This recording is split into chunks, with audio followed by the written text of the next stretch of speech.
सुरतमध्ये महानगरपालिकेच्या निवडणुकीमध्ये आम आदमी पक्षाला 27 नगरसेवक निवडून आले होते। धर्मेश भंडारी जे विरोधी पक्ष नेते हैं त्या महानगरपालिकेतले, मैं तो सबसे ये जानना चाहता हूँ कि वो क्या माहौल था जो आज आपको लग रहा है कि चमत्कार बनेगा। जनता भारतीय जनता पार्टी के शासन से त्रस्त हो चुकी है। पिछले 27 साल से यहाँ पर भारतीय जनता पार्टी का शासन है।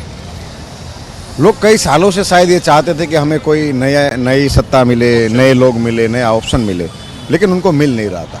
कांग्रेस में उनको कुछ नयापन दिख नहीं रहा था, इसलिए जनता ने अब तक तो भाजपा को वोट दिया, लेकिन 1.5 साल पहले जब यहाँ पर स्थानीय चुनाव हुए थे, म्यूनसिपल कॉरपोरेशन के चुनाव हुए थे, उस समय हम लोगों को सूरत में 28% वोटिंग मिला था और हम लोग 27 चुन के आए थे। भाजपा की डिपॉजिट भी 2 वार्ड में जब्त हो चुकी थी। गुजरात में ये कहना कि भाजपा की डिपॉजिट जब्त होना ये बहुत बड़ी बात है और ये यहाँ हो चुका है। तो आज क्या होगा? आज भी यही माहौल है। हम कह रहे हैं कि हम 6 से 7 सीट सूरत में जीत रहे और कल हाँ बिल्कुल, और कल ये पता भी चल जाएगा कि हम क्या कर चुके हैं, लोग क्या पसंद कर चुके हैं।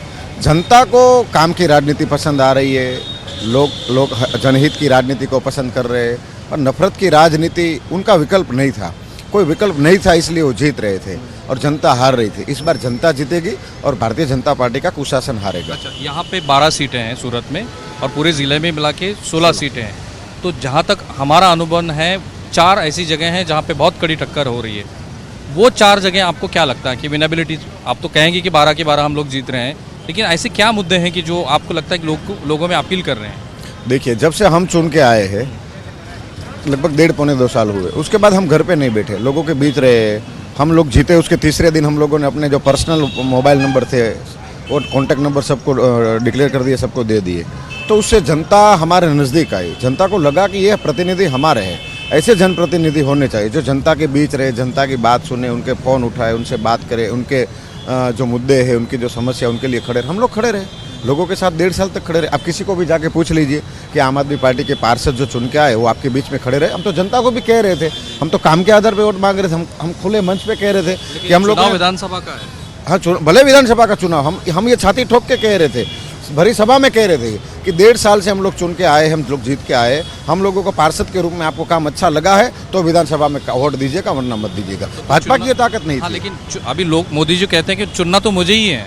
मोदी जी को थोड़ी ना चुनना है। आज कोई एमएलए बनेगा तो मोदी जी को थोड़े बोलने जाएगा कि हमारी रोड अच्छी बनाओ, हमारी नाली ठीक नहीं है, हमारे रास्ते ठीक नहीं, हमें बस अच्छी नहीं मिल रही है, हमें स्कूल अच्छे नहीं मिल रही है, अस्पताल नहीं। कौन मोदी जी को मिलने जाएगा? यहाँ से मोदी जी निकलते हैं तो ये दुकान, ये घर सब बंद करवा देते। कौन मोदी जी के पास पहुँचेगा?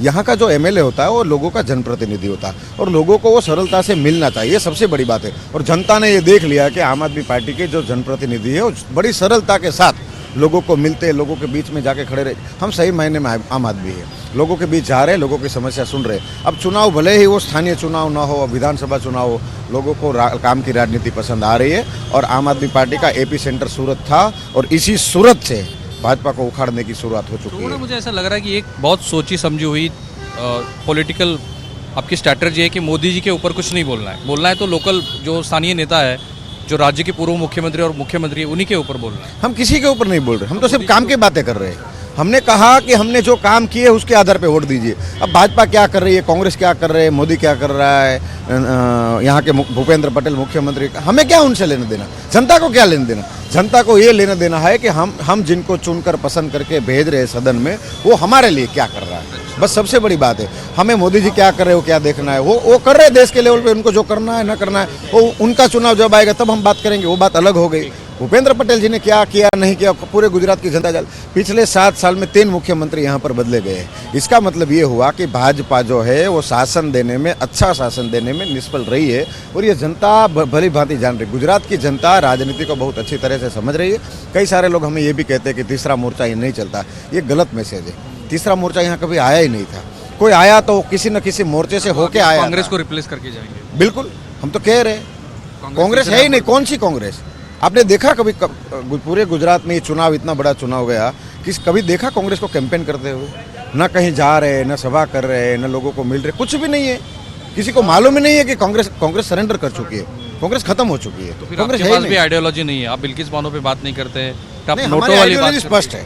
हमारी आइडियोलॉजी बहुत बहुत स्पष्ट है। आम आदमी की राजनीति है।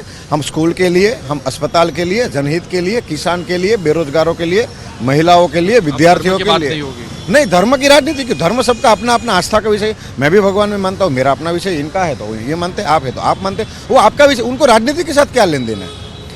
हम सीधी सी बात कर रहे हैं कि जनता टैक्स देती है, वो टैक्स का मुआवजा उनको मिलना चाहिए। वो टैक्स देती है तो उनको अच्छी सड़कें मिलनी चाहिए, वो टैक्स देते हैं तो उनको अच्छी स्कूलें मिलनी चाहिए, वो टैक्स देते हैं तो उनको इंडस्ट्री डेवलपमेंट होना चाहिए। वो टैक्स देते हो, वो टैक्स इसीलिए दे रहे, वो टैक्स धर्म के लिए नहीं दे रहे। वो जो टैक्स दे रहे वो अपने बच्चों के अच्छे भविष्य के लिए दे रहे, और हम इस बात में मानते हैं, ये हमारे विचारधारा है। एक आखिरी सवाल, अरविंद केजरीवाल की एक स्टाइल है, जब अरविंद जी का कोई भी इंटरव्यू करता है पत्रकार, तो वो आखिरी में एक चिट्ठी दे देते हैं और बोल देते हैं कि ये चुनाव का रिजल्ट आने के बाद खोल दीजिए और फिर कंपैरिजन कर लीजिए। आपकी चिट्ठी क्या कहती है? नहीं, मेरी चिट्ठी ये कह रहे हैं कि हम 5 से 6 सीट आराम से जीत रहे हैं सूरत में, सूरत। और पूरे राज्य में?